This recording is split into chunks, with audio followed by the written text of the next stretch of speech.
Hey folks, alright, welcome back to the channel. Kind of next step in this process for this Beetle here is going to be the front end. I don't know if you guys have noticed, you're watching the series, I've had the top up the whole time. I got the top down. Looks pretty good. But yeah, front end. It is, guy told me when I got it that he had 2-inch drop spindles put in, disc brake conversion up front. What I can see is poly bushings all around, and I can see some really bad workmanship. So someone's definitely done some stuff. I'll open that for I can show you in a second. But we got some, I'll show you guys when I get this a little bit, when I get the wheel off. But like we got a brake hose here that is just dangling and has been cut into by the tire. Really bad job on the lines. You can see some of the poly bushings, but things are loose. Like if you look here, this is the strut mount top. I got thread showing on the nut there. Look at this one. It is barely on there. So it isn't safe like this. I don't know what the wheel bearings are like. So in this video, what we're gonna do is we're just gonna pull the front apart, tighten everything up. I can explain how some of this stuff works. The Superbeetle front end is a little bit prone to what's called death wobble. 4x4 Jeep guys, anybody who lifts trucks up will be familiar with that term.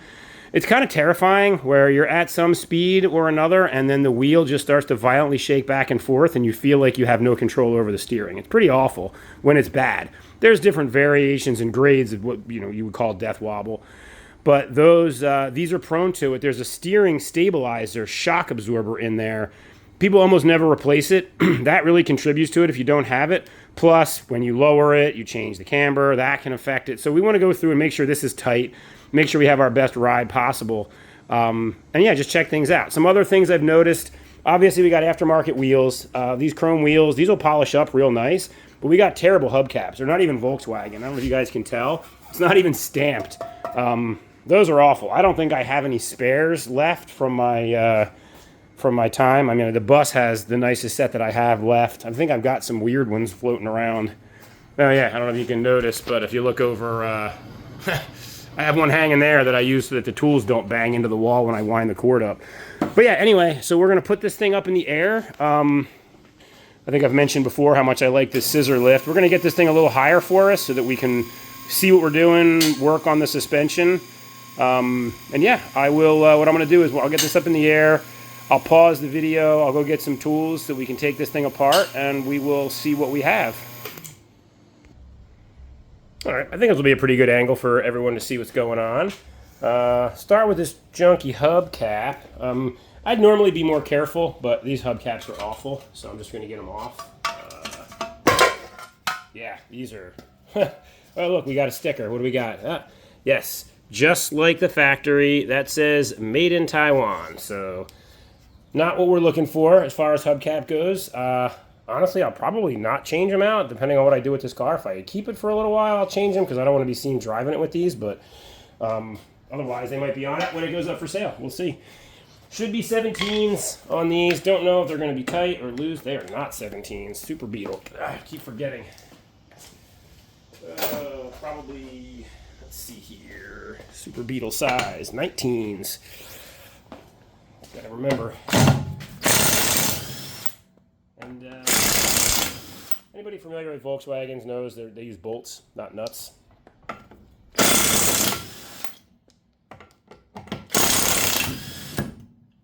right, so that's off. Shouldn't have to do too much else to get a look at what we got here. All right, so first impressions, tires are worn a little funny. So that tells me that we've got some interesting geometry on the suspension.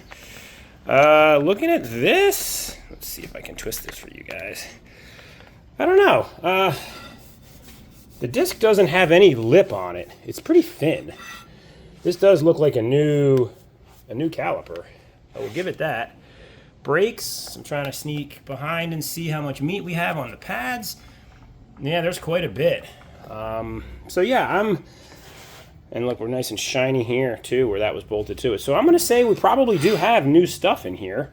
A couple things to point out briefly. First, for the uninitiated, this is the speedometer cable drive. It actually goes from the back of the speedometer. In this case, it goes to that stupid EGR box, but then out of that, it comes all the way down to here and is grabbed by this. There should be a clip on this. There isn't. I've seen them where there's a hole in them and you put a cotter pin. I've seen them with those Jesus clips. Either way, just keep an eye when you pull this thing apart. That's going to be an issue. Other things to check out. So I was told that it was, I mean, obviously it was lowered. These struts look brand new. That's probably why we're loose on the other side. People don't have a holding tool, and I've seen vice grip marks on these shafts and all kinds of dumb stuff. With an impact gun, we'll probably just be able to zip that down. Good probability that nobody adjusted the camber correctly. I mean, I'm just looking in here at this gap. It looks pretty even, but the tire's worn funny. This is a new tire. I checked the date codes, and we're at the wear bar on the inside, and we're nowhere near the wear bar on the outside. So what that tells me is that this thing is cambered, you know, kind of wheels cocked in, cool guy style. It's eating the tire. That tire will be okay. I don't know if the back ones are any... Yeah, see, the back ones are completely fine. Yeah, so these backs are going to become fronts when we get this thing aligned. And I have an alignment tool. Actually, I have it right over here. I can show you guys. This, and we'll get to a video where I use this. This will help us set the camber. You stick it on. There's a magnet base here, and you can see that it's got a camber meter on it. And you adjust... You got to level it and adjust it. I'll show you guys. There'll be a video on that, I guess. But we'll get the camber set up right. The other adjustment for the front end is toe. So camber is the wheels doing this or this. Toe is if you're looking head on from the car, are the front wheels pointed towards each other in the front or towards each other in the back. You always want a little bit of camber where the wheels are kicked in just a hair at the front for tracking. You'll know if that's wrong. It'll drive really weird if it's cambered, if they're toed out. But anyway, we'll check that. We can check that with a ruler. I'll show you guys how to do that. Maybe I'll just do a quick video on alignment. I've had pretty good luck not taking these to an alignment shop. With the camber tool and a long straight edge or ruler, you can get these pretty much dialed. I mean, the last Superbeetle we had, my son had a 73. We had that at 70 miles an hour, and it was straight as an arrow. So I think we could probably do that.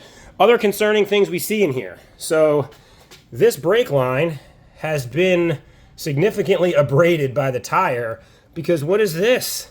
Why? Why would you do this? Why would you spend the money on all this stuff and then do this nonsense? This is terrible. If I can turn the wheel, maybe I can't turn it from out here. I mean, they put the caliper on and they made this line. It used to probably be this small guy here stubbed into the backing plate for the drum, and then they just put one of these stupid, not safe adapters on it. So needless to say, we'll be doing brake line over here and replacing this rubber line. I'm not exactly sure what a good orientation for this is. Again, this isn't factory, so I don't know where this goes. I'll have to find a spot where I'm comfortable with this. It probably should be a longer, flexible line that goes around and then a smaller stub over there, but I'll look that up. If you guys watch the video series on the Austin America, I spend a lot of time on copper nickel brake line, how to bend it, how to flare it. I won't do all that again. I'll put a link in the video when we get to this. But what I'm also seeing is they didn't bother to replace the brake hose when they did this work. This is the original drum brake hose, which again, probably why we're having problems up here. This is way too short. I'm actually assuming it's the drum brake hose. Maybe it's not. This actually looks like it's got the collar. So this is got a clip here that actually engages like this, like a fork, holds it there. I don't know why there's one on this side. I don't know what that would have gone to in any scenario where this has to turn. So somebody did some stupid stuff. It's not super safe. We're going to unstupid it. And then we'll do some alignment. Here's that speedometer cable I was telling you guys about. But yeah, overall on this side, doesn't look terrible. Quick rust check. This actually looks real good here. It has been patched. I do see, I'll get the light in here. I do see a patch here, but that's okay. I'm okay with patches that I don't have to do. And I'm jacked up on this reinforcement rail.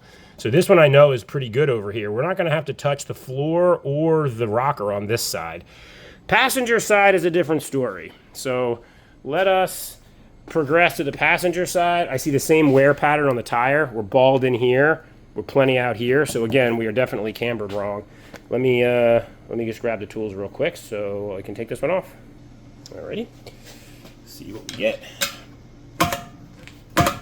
This one's on there a little better. Yikes.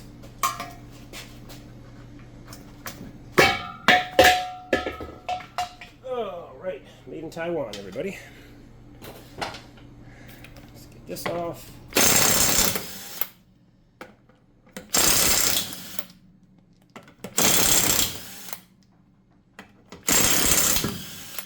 So I can tell by feeling these, somebody put grease or something all over the lug bolts. I'm of two minds on it. Anti-seize makes sense, but you know, you don't typically grease threads on things. Like, you wouldn't grease lug nuts. People do that because these tend to get stuck, but I don't know. I don't know if I'm a huge fan of having that on there. We'll see. I'll probably clean them up at least a little bit because there's a lot on there. This is, in fact, very, very not okay from a tread perspective. This one's worn worse than the other one. Like, we're gone on this side. With the date codes being what they are, I'll probably throw them in the back temporarily, but again, if I keep it, that'll be something that I change, and if I sell it, that'll be something I warn people about. We've got a similar terrible brake situation over here, so at least they're consistent. This looks like horn wires that somebody wants to get ripped off in the wheel. That's pretty nice. Yeah, the brakes look about the same. Wear on the pads looks about the same. So that's all good. This is the strut that I'm pretty convinced is not tight at the top. We'll tighten this one up, that nut up there, and we'll see where we go. Tie rods themselves, that actually feels really good. That's going all the way. There's like a link in there, like I don't know how to describe it. It's got one hole on it that it pivots on, and then it's got a hole where the drag link for the steering box comes from, and then it's got the two that go to the wheels, and it just sort of moves and keeps these guys together. That thing's almost always wore out, and this is not. The tie rods feel good. So we got a lot of great raw materials to work with. Rot-wise over here, we got a little bit of the problem. So this is undercoated. I don't know if it's factory or not, but we got some corrosion in here.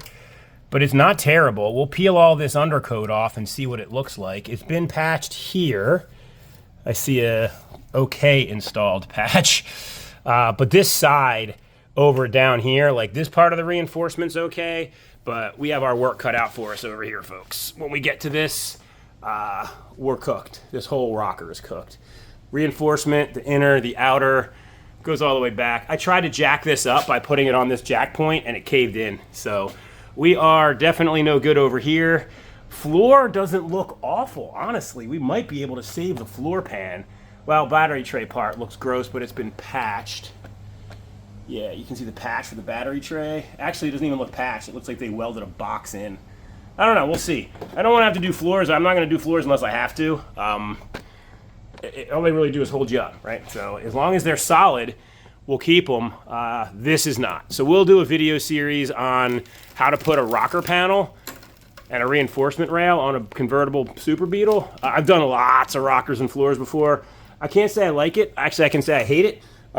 But it's, you know, on the bus, I wasn't YouTubing then, but I did the bottom 6 inches all the way around on this bus and outriggers, the whole thing. A lot of fun. Not really, but it has to be done. It's what keeps these guys on the road. So I think step one, I'm going to stop this video here, and I'll come back before, I mean, this isn't a whole lot going on. I'm going to go and do some research on what this is supposed to look like for this junk, and try to order up some hoses so that we can actually plumb this the right way. We'll get these off and we'll clean them up, just to make sure that we get all the surface rust and everything off. And we'll just tighten things up. I thought, based on that upper nut, I was going to be seeing a lot of stuff down here that scared me in terms of bushes, but the bushings all look good. We're gonna have to adjust. Like I said, we got a little bit of, we might have to do some adjustment in here. This guy, if you look back there, that's adjustable. That's on a cam, so that actually will help. That does camber as well, so we have to see where we're gonna do our camber. Can we tilt it here? Can we tilt it back there? We'll figure it out. But yeah, for now I am going to go do some research and some ordering, and I will be right back. All right, so we're back with parts. So this is the box that contains the brake hose that we need. So I mean, I'm going to end up titling this video, What Not to Do When Lowering and Converting Your Beetle to Disc Brakes. Everything, like, they bought nice stuff. I think I mentioned that before. Like, this is everything looks good. The rotor's still good. The right caliper. you're supposed to be able to reuse your brake lines. I wouldn't if I was doing this. Like anybody who's watching this, if you're going to do one of these, don't reuse your brake lines. These things, I'm not sure if I can get close enough for you to really see. Like obviously there's the wear mark here where the tire was grinding into it because this is terrible.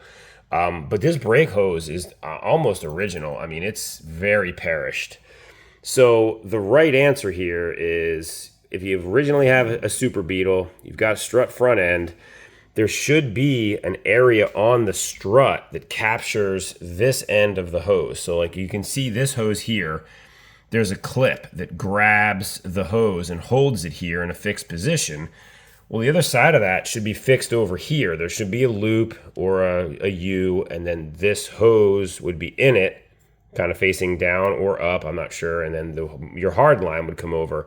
Basically, our hard line should go from the caliper and be a fixed position here. And then as this whole thing rotates, the hard line is rotating with it. And there's no movement in the hard line. All of the movement is being taken up by this.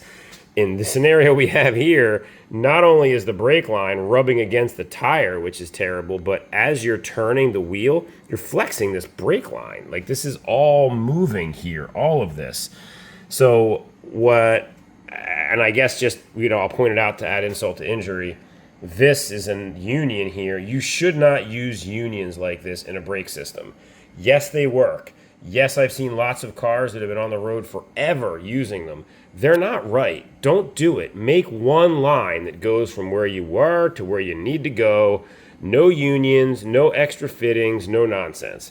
So we are going to take this guy, who is a stock length hose for the car. I'm going to pull it out so you guys can take a look at it. Now, from a size length perspective, it's the same length. It is this length. There's nothing wrong with this length of hose. Two things make this one better. One, it's brand new. And two, we're going to eliminate all of this extra hard line and create a fixed position here for the hard line to mount and for this to come over at the flexible line to sit here and basically connect kind of like this, where it's just, yes, it's the flexible line's moving, but the hard line isn't. I've done videos on making brake lines. If you watch my Austin America series, I do a whole thing on brakes. I was new to YouTube. I'm like, hey, maybe people don't know how to make brakes and whatnot. It's pretty dry watching, but if you're curious how to create a brake line, and when I say create a brake line, take a piece of line, add flares to it with the fittings on it. Watch that video. I actually show making the fittings. For the purposes of this now, what I will say is copper nickel or copper steel brake lines. Cupro nickel, I don't know what you call it. Like basically, it is this. And it is flexible. Like, see, I'm bending this with my hand. Like, this stuff bends like a dream. It's hard. It's firm enough to be used for brakes. It's what we're going to use for these lines if I need to make one. I'm going to pull this apart. Like this line here, this hard line that's back here, actually looks like if I bend it the right way around the front of this and lock it here, I'll be good. I won't need to do anything. That's probably what I'm going to try to do. I don't think I'm going to film it. Like, you guys really want to watch me bending brake lines? Probably not. I'll just show you guys when it's done. The key part is new rubber line and creating a fixed position on this for everything to pivot on, which, since there's no provision like the original, I'm going to have to probably use a hose clamp and just clamp everything here, and that will create that fixed position for me. Other than that, I'll probably take this caliper off so that I can inspect the brake pads and kind of clean the rotor up. I'm just going to use a flap disc on the rotor to shine it up and make it nice. It's in great shape. It's just rusty because this car sat for a long time. I do want to double check why the contact patch stops here instead of going a little closer. I feel like I should get a better contact patch than that. I just want to make sure that this is shimmed up the right way.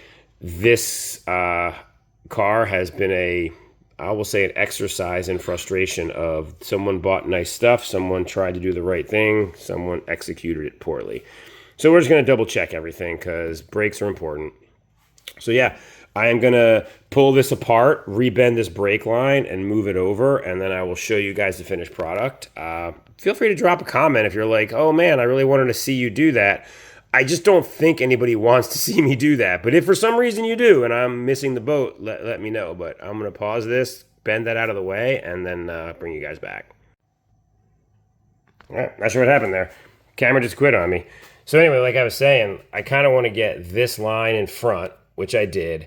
I'm probably going to try to put a U-bend in this so that this is bent up vertical, because I feel like that way as the wheel's turning, we're going to be pivoting this way and it'll be a more natural motion for the hose instead of constantly pulling and pushing. I'm also going to get this guy up into its home here. So I'll bring you guys back when I get that all bent up, but I just wanted to make sure you guys understood the plan and kind of why I'm doing it. This line as it is would probably work just like it is, but it's just not. It could be better. So I'll show you guys what better looks like when I bring it back. Alrighty. So just so you see what I did, I just brought it around the front. I gave it a fixed position. I mean, I know the hose clamp looks sketchy, and there's not a lot of good ways to do this when you have aftermarket components. If we still had the correct welded tab, that we could put a tab on this down here and run the hose into it, I would totally do that.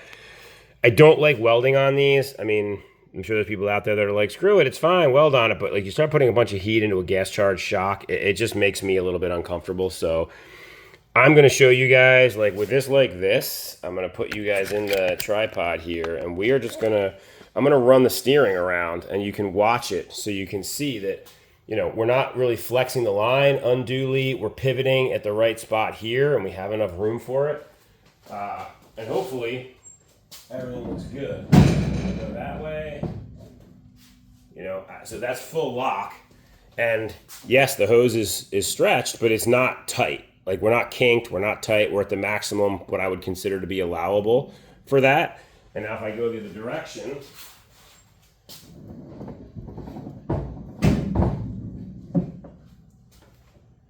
we again have plenty of flex.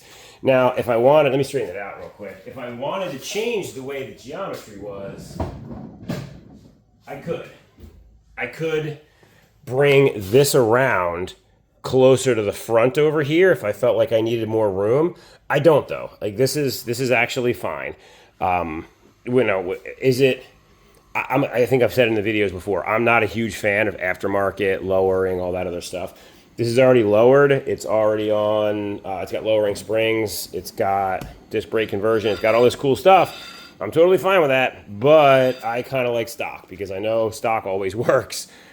This will be good. This, I don't believe, is going to be in the tire.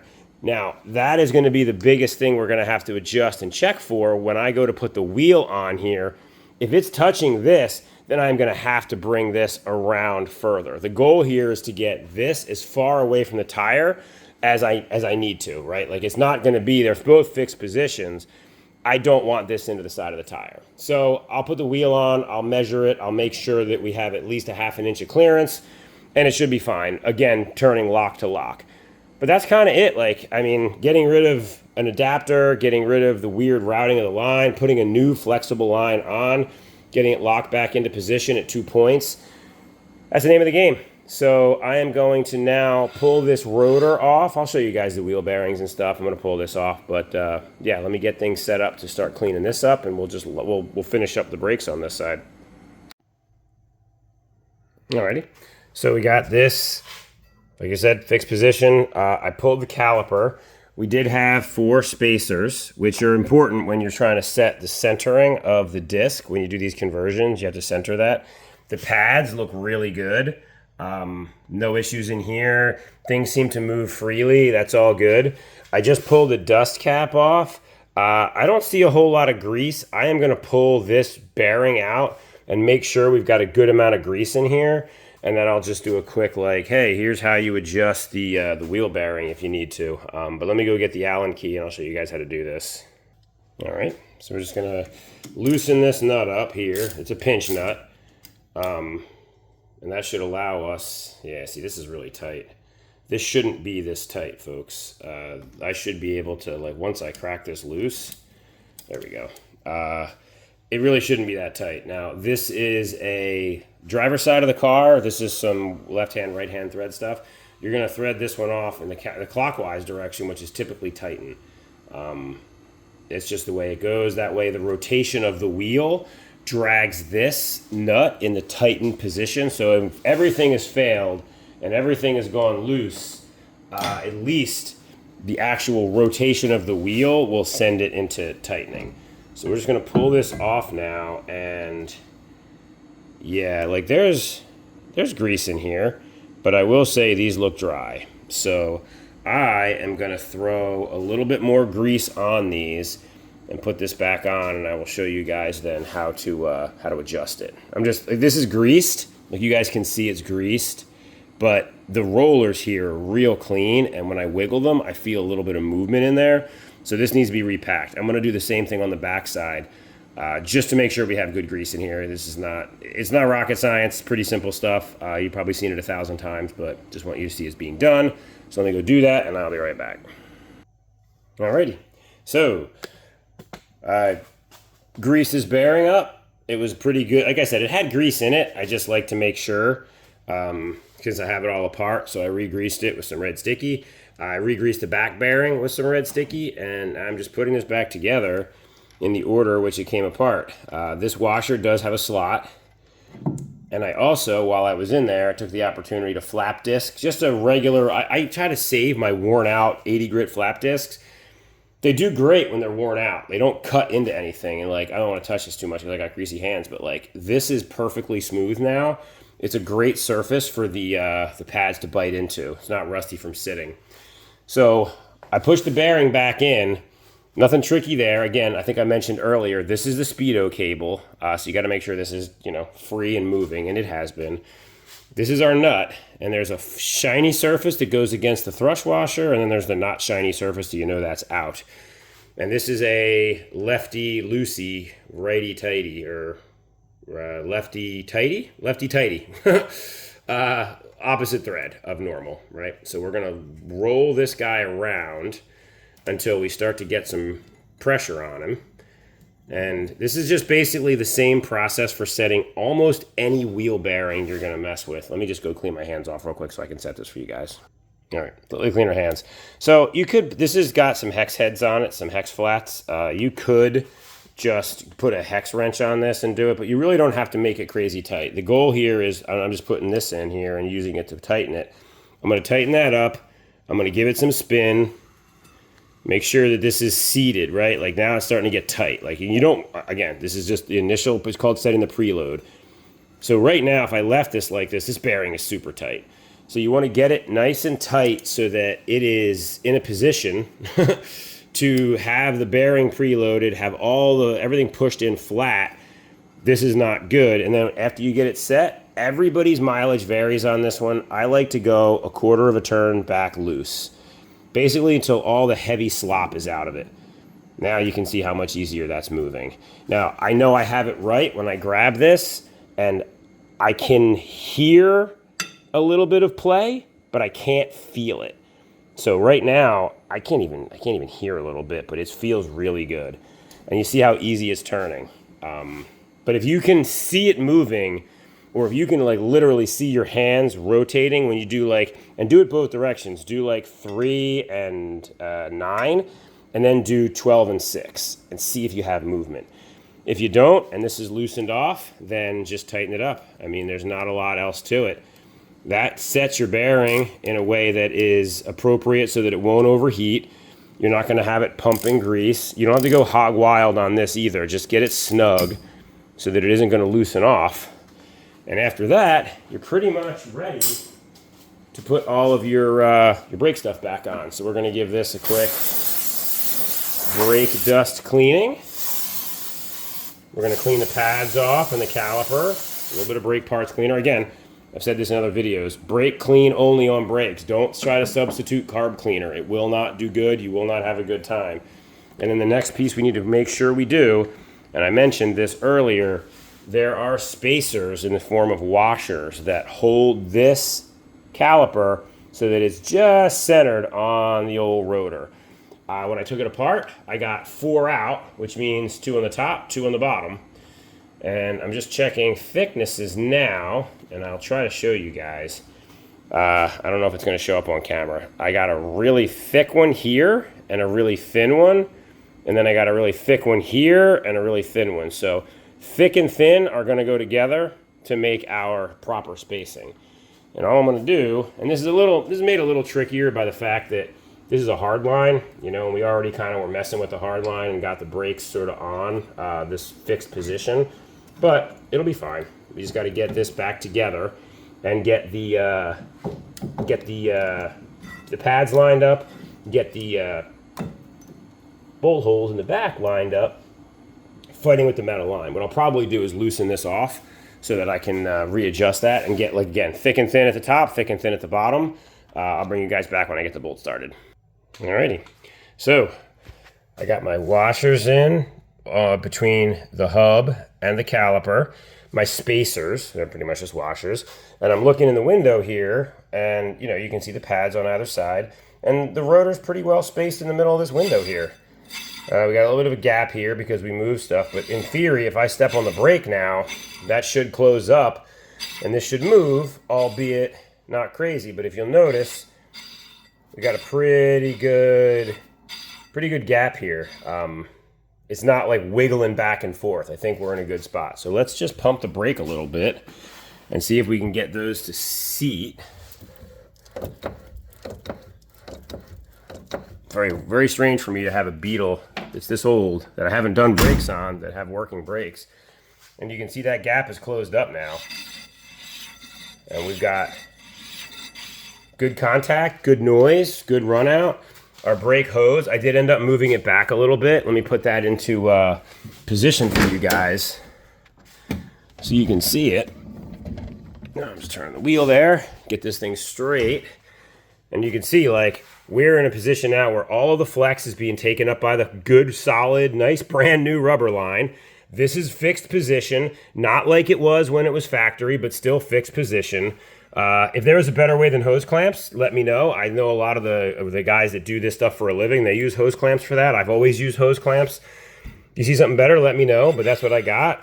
We adjusted the wheel bearing. We got the rotor into cleaner condition. It really doesn't, the looks don't do it justice. You guys got to trust me. Like, it's actually, it's not super glazed. We got a good little bit of a tooth to it. There's no edge and there's no rust. So we're in good shape here. And our pads seem to be seated and working. The only thing that's left is to have somebody stomp on the brake while I try to spin the tire. Can't do that by myself. So that's where we're going to wrap this up on the brakes.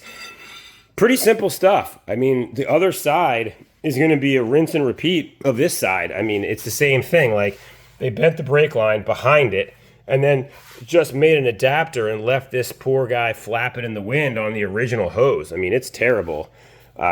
Similar deal here. We got rust, and we probably have our same spacers, but this is all new parts. New struts, new calipers, new rotors at the time. These tie rod ends are tight. I did check the front end out while I had it up. We got tight tie rod ends. We've got tight sway bar. Our drag link is tight. The only thing I have to do to finish buttoning up the front end is I need to tighten up this guy. Let me see if I can show you again. That there is a bad picture. I've shown it in previous videos. It's not tight. Like, the strut's not tight. Somebody probably had this shaft rotating, didn't have a zipper gun, and didn't zip it on right.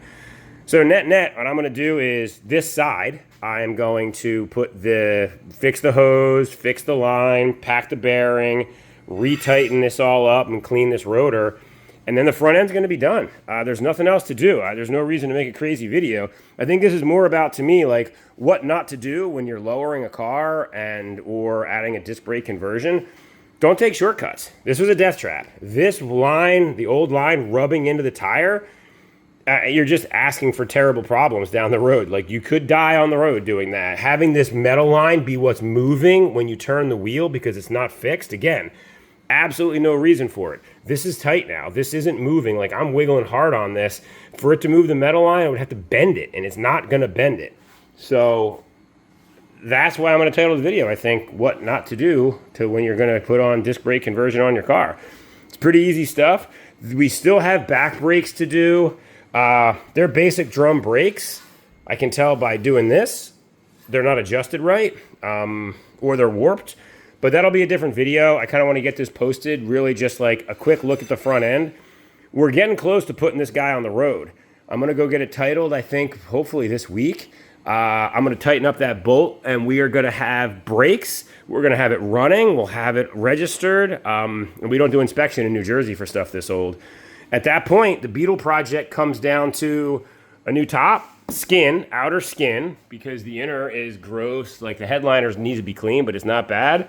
And we have to do something with the rocker panel over here. You know, it's bad, and unfortunately, it does impact the geometry of the car. It's bad enough that it's impacting the geometry of the car with the door opening and closing. So we're gonna fix this. New reinforcement rail, new lower rocker, and then, I mean, honestly, guys, at that point, it's done. I'm probably gonna start driving this and try to enjoy it a little bit while it's warm out. Even with a rocker like this, it's very drivable. So, yeah, thanks for watching. We got through brakes, and next up will probably either be top and or this rocker. I probably won't show the rear brakes unless I find something really cool. You know, interestingly enough, I just showed you guys on this side, I was able to spin this wheel, no problem. The parking brake's not on. This wheel here, yeah, I cannot move at all. So we got something to figure out here. Probably just bad brakes. Could be a swollen hose, could be a lot of things, but stay tuned for the next video. Appreciate you guys watching. If you have any suggestions for the channel, would love to hear them. Trying to do some cool stuff. Got a cool tractor project I'm going to tease for you guys coming up. And we got a Daimler Ferret coming up, which is a wheeled armor from the early 60s. So like and subscribe, check things out, and appreciate you guys watching. See you soon.